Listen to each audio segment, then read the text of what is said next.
현재 매우 침체되어 있는 뉴욕 맨하튼 부동산 투자 시장에 대해서 간략하게 이야기를 해보고 갈까 합니다. 이런 어려운 시장을 맞이한 때에는 이전에 비슷한 위기를 거쳤던 시기의 사례를 살펴보면 현재 시장을 좀 더 객관적으로 바라볼 수 있을 것 같은데요. 2023년 1월 현재 뉴욕의 빌딩 투자 시장은 말 그대로 얼어붙었습니다. 금리는 역대급으로 오르고 있고 리테일 임대 시장은 나아지고 있기는 하지만 여전히 높은 공시를 보이고 오피스 시장은 말할 것도 없이 더 어렵습니다. 상업용 빌딩 시장에서 큰 부분을 차지하고 있는 오피스는 일부 프라임 빌딩들을 제외하고는 높은 공실로 어려움에 처해 있고요. 앞으로의 상황도 크게 나아질 기미가 보이지 않고 있어 심지어 다른 용도로의 변경을 고민할 정도인데요. 리테일 시장이 코로나 여파에서 벗어나며 다시 활기를 띠기 시작하고는 있지만 여전히 임대료는 코로나 이전에 비해 한참 낮고 조건에 맞는 테넌트를 들이기가 쉽지 않아 초고층 빌딩뿐만 아니라 거리에서 쉽게 볼 수 있는 4, 5층 규모의 빌딩들도 가격이 하락하고 있습니다. 상대적으로 좋은 임대료를 보여주고 있는 주거 빌딩 시장도 임대 유닛만으로 이루어진 멀티 패밀리 빌딩의 경우에는 운영 보수 비용의 증가와 이자율의 급격한 상승으로 거래 가격이 하락하고 거래량이 감소하며 심지어 파산하는 경우도 생길 것이다 라고 시장에서 예상하고 있는데요. 이런 때에 과거에 이런 비슷한 시기의 사례와 비교해서 살펴보면 조금 더 나은 안목으로 시장을 바라볼 수 있을 것 같습니다. 맨해튼 내에서도 프라임 지역의 리테일과 오피스를 고루 갖춘 빌딩을 실제 예로 들어보겠습니다. 609 피스 애비뉴, 맨해튼의 럭셔리 쇼핑적으로 알려진 49가 5번 애비뉴인데요. 록펠러 센터의 대각선에 위치한 빌딩입니다. 현재 1, 2층은 퓨마가 플래그십으로 임대했으며 상층부는 오피스로 이루어져 있습니다.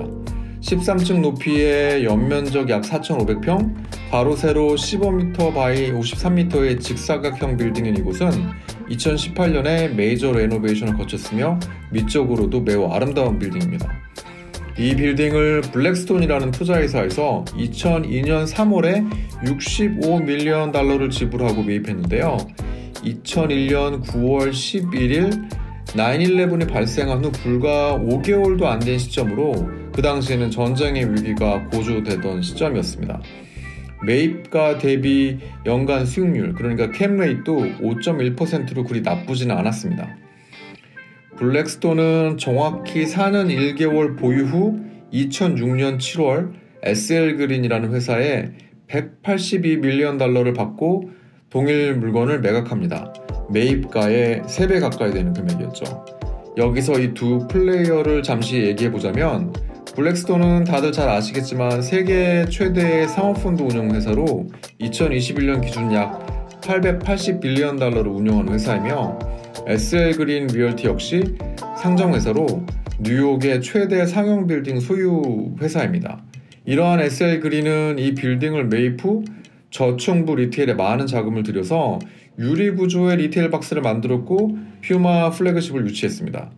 상층부 오피스에는 위워크라는 코워킹 오피스를 테넌트로 유치했었고 총 16년을 보유하면서 모든 상황이 다 좋아 보였습니다. 그러나 2020년 코로나로 오피스와 리테일 시장이 급냉하면서 2020년 같은 해 5월 저층부 상가, 즉 그 리테일 부분은 $168밀리언, 또 같은 해 6월 상층부 오피스 부분은 $100밀리언에 매각하게 되었죠. 하지만 블랙스톤이 불과 4년 만에 매입가의 3배 가까운 금액에 매각한 반면 SL그린은 16년을 보유하고 건물 외관에 큰 금액을 투자하고도 매입가 대비 1.5배 수준으로 비교적 초라한 수익률을 보였습니다. 크게는 블랙스톤은 위기에 싸게 사서 시장이 안정화된 후에 팔았고 후자는 안정화된 상품을 경쟁이 심한 시장에 매입해서 장기 보유했지만 위기를 못 넘기고 제값을 못 받고 넘긴 셈이 된 겁니다. 이 당시 시장 상황을 나타내는 그래프를 몇 개 살펴보시죠. 미 연준의 금리 그래프를 보면 블랙스톤이 매입하던 2002년 3월은 9/11 여파로 인해 경기 침체 우려로 연준 이자율이 한참 내려가던 시점이었고 시장에서 빌딩 매각가 수준을 정하는 캡 레이트도 매우 높은 약 7.5% 수준이었습니다. SL그린이 해당 빌딩을 매입한 2006년 7월은 반대로 경제가 좋아 연준에서 유동성을 줄이려고 저울질하던 시점이었고 캡 레이트 또한 최저점 수준이었던 4.5% 수준이었습니다. 블랙스톤은 말 그대로 최하 가격대가 형성된 시점에 사고 최고 가격대가 형성된 시기에 매각한 뛰어난 한 수를 보여준 거죠. 이 사례에서 우리는 부동산 시장의 위기와 기회는 반복되고 이 사이클 안에서 어떻게 대응해야 하는지 힌트를 얻을 수 있을 것 같습니다.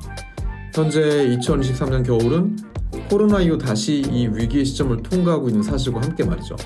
다만 오피스의 몰락, 리테일의 고전 등으로 인한 시장 안에서의 변화하는 트렌드는 잘 분석하여 준비해야겠죠. 결국 시장 내 팽배하고 있는 공포와 함께 투자 여력이 있는 투자자들에게는 다시 기회가 오고 있는 것만은 틀림이 없습니다.